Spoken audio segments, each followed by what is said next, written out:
C'est qui démarre en premier? Je vais donner la parole au CCJ qui vont vous lire le texte de la secrétaire d'État auprès de la ministre. C'était il y a un siècle, un an après la fin des combats de la Grande Guerre, le 11 novembre 1919, fut le premier de la paix retrouvé. Désormais, le silence domine là où l'orage d'acier a tonné avec fureur et règne sur d'innombrables champs de bataille qui vont charrier un si long cortège de morts, de mutilés, de blessés et de traumatisés. Les traités sont signés, l'allégresse de la victoire s'est déployée dans une ampleur incomparable. Le 14 juillet 1919, l'état de siège vient d'être levé, la vie sociale et politique reprend ses droits, la démobilisation poursuit sa lente progression, les poilus retrouvent leur foyer, leur famille et leur commune, ils découvrent une vie bouleversée, une France transformée par une épreuve de 4 années et par de profondes séquelles. Partout, le pays est traversé par la sourde évidence que rien ne sera plus jamais comme avant, que le retour à l'avant-guerre est impossible. C'est il y a 100 ans, une nouvelle page s'ouvrait, celle du souvenir, de la mémoire et de l'hommage. Depuis, inlassablement, les Français sont fidèles à cet anniversaire. En ce jour, dans les nécropoles, devant les monuments aux morts, sur les places de nos villes et de nos villages, toutes les générations unies et solidaires se rassemblent et se recueillent. La nation se souvient de ceux qui se sont battus pour elle entre 1914 et 1918. Elle n'oublie pas ses enfants tombés au champ d'honneur sur tous les fronts d'Orient et d'Occident. Elle n'oublie pas le sang versé par les soldats venus d'Afrique, d'Asie, du Pacifique et d'Amérique. Elle salue toutes les nations alliées qui ont partagé les mêmes combats. Extrait de Paroles de Poilu, 2 novembre 1914. Mes hommes trouvent 1000 petits moyens ingénieux pour se distraire. Actuellement, la fabrication de bagues en aluminium fait fureur. Ils les taillent dans des fusées d'obus, les Boches fournissant ainsi à la matière première à l'œil. Certains sont devenus très habiles et je porte moi-même une jolie bague parfaitement ciselée et gravée par un légionnaire, Marcel Planquette. Dimanche 14 février 1915. Cher ami, quand nous sommes arrivés par ici au mois de novembre, cette plaine était alors magnifique, avec ses champs à perte de vue, pleins de betteraves, parsemés de riches fermes et jalonnés de meules de blé. Maintenant, c'est le pays de la mort. Tous ces champs sont bouleversés, piétinés, les fermes sont brûlées ou en ruine, et une autre végétation est née. Ce sont les petits monticules surmontés d'une croix, ou simplement d'une bouteille renversée dans laquelle on a placé les papiers de celui qui dort là.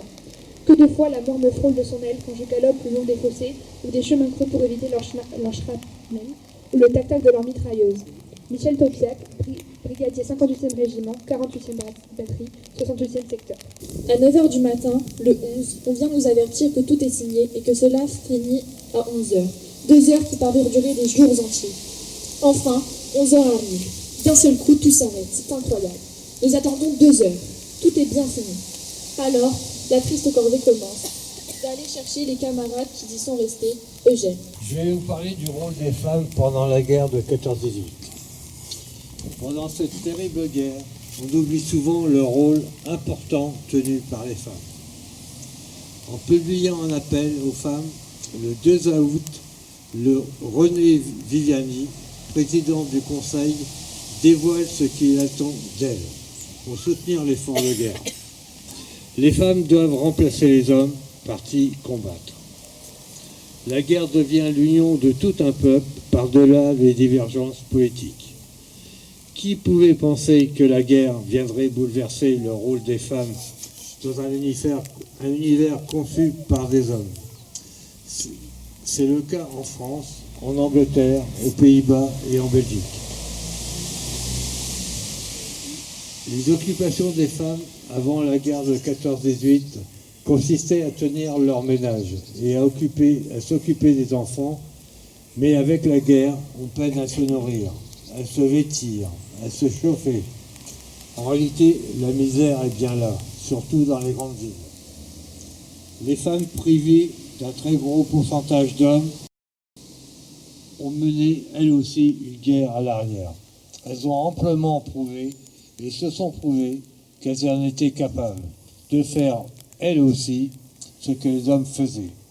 Conductrices de tram, ambulancières, mécanicienne, métallo, et dans les champs, tirer à plusieurs la herse pour remplacer le cheval réquisitionné, semé dans l'espoir d'une récolte. Beaucoup travaillaient à l'armement, les munitionnettes. Il fallait fabriquer des balles, des obus. 1 milliard fut fabriqué pour empêcher l'ennemi de progresser.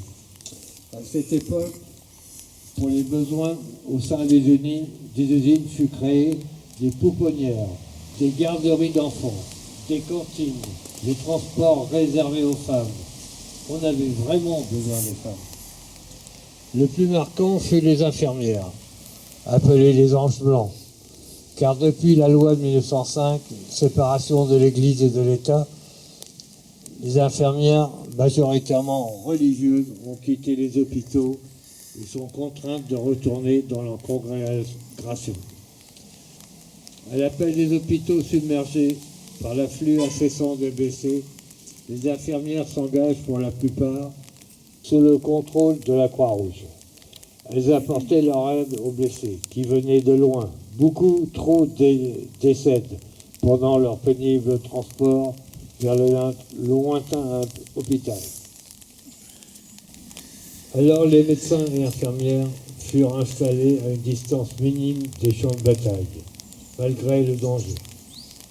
Ainsi, les blessés étaient soignés sur place, évacués par la suite. Ils avaient plus de chances de survivre. Cette solution fut adoptée pour toutes les guerres qui suivirent pour son efficacité. La plupart travaillaient bénévolement, même si le risque qu'elles encouraient était important. Elles écrivaient aux familles pour rassurer. Elles lisaient les lettres aux blessés, surtout les gazés qui ne voyaient pas bien clair.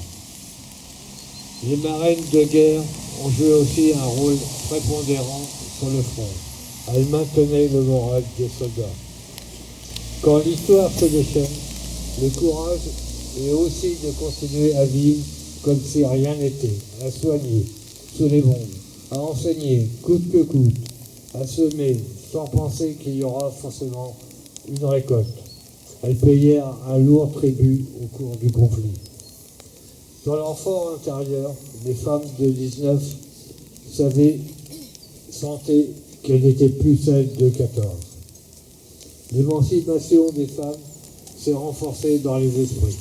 En plaçant les femmes à l'arrière du front, sur le devant de la scène, tous les feux des 4 années cruciales, elles ont attiré les regards nouveaux. Et c'est ainsi qu'elles ont acquis suffisamment d'assurance pour vouloir continuer à être actrices de leur vie. La guerre finie, les femmes ont voulu continuer à garder leur place au sein de la société industrielle. Mais le système patriarcal les força à retourner au fourneau sous peine de sanctions sévères. L'indépendance des femmes et le droit de vote mettra beaucoup de temps à s'affirmer, soit 26 ans et une autre guerre. Vive la France. Mesdames, Messieurs, c'est pour moi un grand honneur, une grande fierté de célébrer cette cérémonie du 11 novembre. En tant qu'élu de la nation, c'est un devoir de rendre hommage à celles et ceux qui se sont sacrifiés pour notre pays. En tant que citoyen, il m'appartient, comme à nous tous, de perpétuer ce souvenir, non pas de ce qu'on a coutume d'appeler la Grande Guerre, mais le souvenir de ces poilus morts au champ d'honneur et également des victimes civiles de cet effroyable épisode de notre histoire. Je remercie celles et ceux fidèles à nos commémorations, anciens combattants, SNACA, porte-drapeau, marins du centre de transmission de Sainte-Assise, habitants de Cesson, de Vers-Saint-Denis, élus de nos 2 villes et élus du CCE et du CCJ. Voilà, je les remercie d'être fidèles à ce rendez-vous du souvenir. À notre époque, où certaines valeurs sont dévaluées, ou au moins ringardisées, il est important de rappeler aux jeunes générations ce que peut être la vie et la mort de ces jeunes gens. Et ça me touche particulièrement que nos jeunes élus aient pu lire ces mots de poilus dans les tranchées. Et leur dire également que si nous vivons dans notre société actuelle, c'est parce que des femmes et des hommes ont donné leur vie. C'est là aussi l'origine des monuments aux morts qui ont été édifiés dans nos communes. Tout le monde, au début de l'édification de ces monuments, avaient l'espérance que cette guerre serait la dernière des der, et que le sacrifice des 1 400 000 soldats morts ainsi que des 3 millions de blessés n'était pas vain. La suite de notre histoire leur donna malheureusement tort. Nous ne pouvons pas rendre hommage à nos soldats morts ou ne pas avoir une pensée pour les victimes allemandes de ce conflit. Nous pouvons nous réjouir aujourd'hui d'avoir su dépasser cette guerre et la suivante pour jeter les bases d'une Europe unie. J'associe donc à cette journée notre ville jumelle de Bourloé et ses habitants. Nous pouvons aussi aujourd'hui avoir une pensée pour nos soldats français, tombés loin de chez eux, au nom de l'idéal qu'ils ont de leur mission, et au nom de la liberté, en particulier pour le brigadier Ronan Pointeau, mort au Mali en opération. Je conclurai, comme lors de ma première cérémonie du 11 novembre en tant que maire, par un poème que nous avons tous récité un jour, qui fut écrit avant la Première Guerre mondiale par Arthur Rimbaud, mais qui sonne juste, quelle que soit l'époque et l'endroit. Le dormeur du bal. C'est un trou de verdure où chante une rivière, accrochant follement aux herbes des haillons d'argent, où le soleil de la montagne fière luit. C'est un petit val qui mousse de rayons. Un soldat jeune, bouche ouverte, tête nue, et la nuque baignant dans le frais cresson bleu, dort. Il est étendu dans l'herbe, sous la nuque, pâle, dans son lit vert où la lumière pleut. Les pieds dans les glaïeuls, il dort. Souriant comme sourirait un enfant malade. Il fait un somme. Nature berce le chaudement et la froid.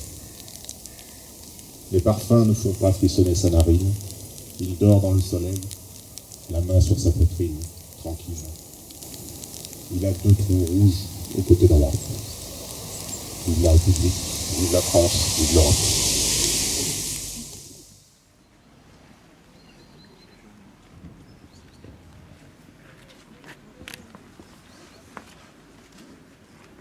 Aux morts,